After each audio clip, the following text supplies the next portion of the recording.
I'm currently working on my kitchen cabinets, and I've chosen to use toolboxes instead of actually building cabinets because I discovered building the upper cabinets, it takes a long time when you don't know what you're doing, and I want to move this project along. Plus, I also need toolboxes anyway, so I figure when I'm done with the road trip, I'll repurpose the toolboxes. You'll see I have a full-length cabinet on this side, toolbox, and I have a half on this side.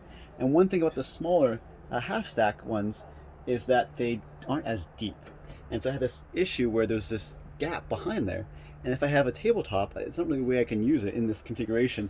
Can't really get around there on the back side.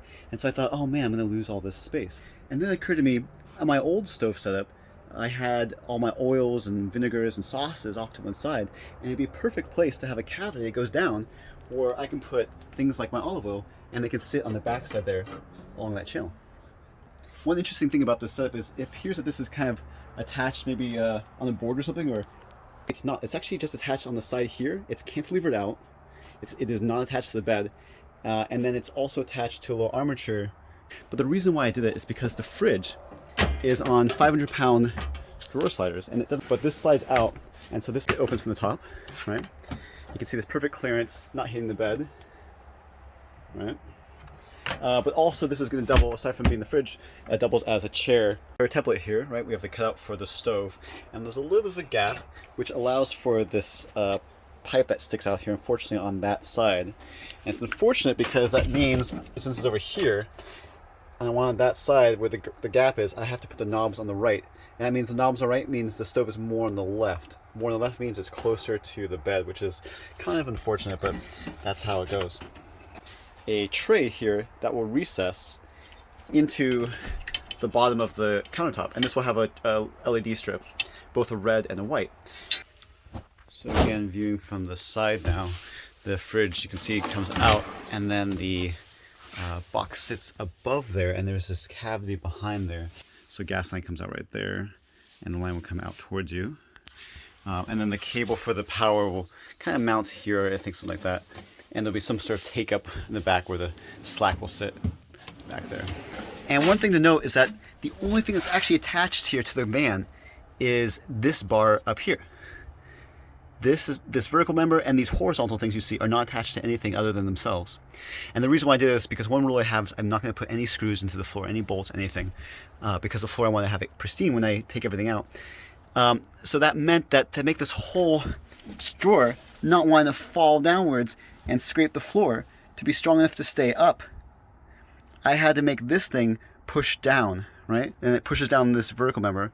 This horizontal member is not attached to the van. It's just bracing between the two sides, these two sides where the sliders are, because the sliders want to cave inwards. This thing wants to cave inwards when the weight is being pushed down from the cooler.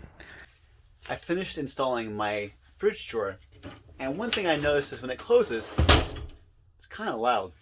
And it occurred to me, oh, it's because it's attached to this metal box, which is like a hollow shell, and it reverberates all the sound.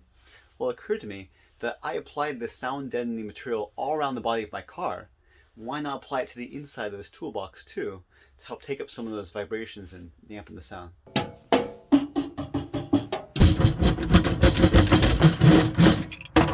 Without,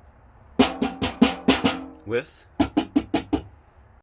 peel and seal on the top, bottom and back, thin slate on the sides, and then scrap mass loaded vinyl on the bottom. I've applied sound dampening material to all the surfaces and the drawers. Let's hear how it sounds. Yeah, much more dampened. And the latching? Yeah, much more clean, heavier sounding, and no more of that tinny reverberation.